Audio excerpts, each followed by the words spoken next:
Welcome to Creative Coloring with Erum. In today's session of Creative Coloring, I will be using the Altenew artist markers to color.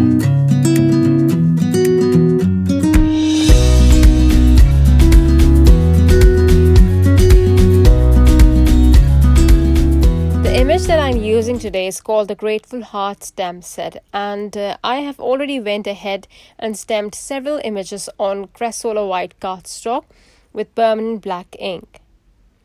I did this way in advance today so that the ink would completely dry and wouldn't smear while I'm coloring.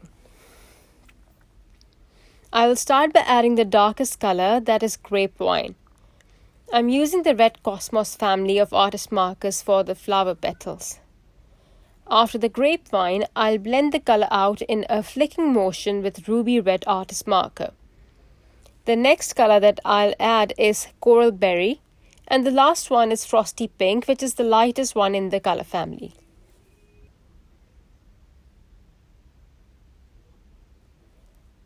To show veins, folds or depth, add dark color or flicks of that color to the area on that petal. I didn't want mine to be very defined, so I used the second darkest shade that is ruby red instead of the darkest one that is grapevine.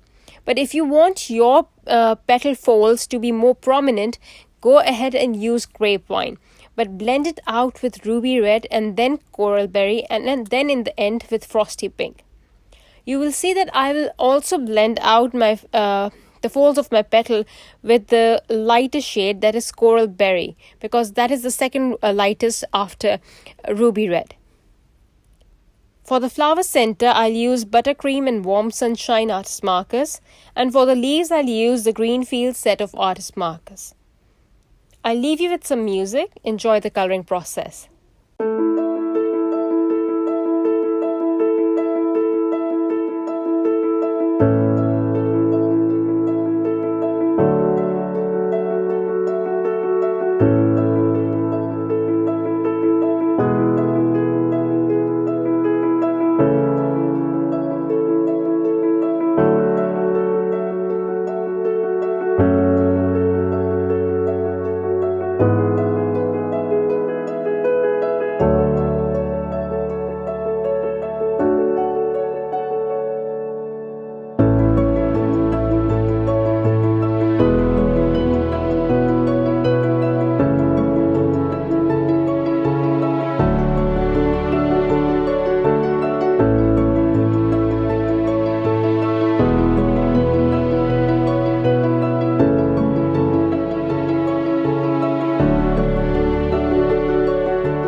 add black paint splatters to the card front and then start arranging my images.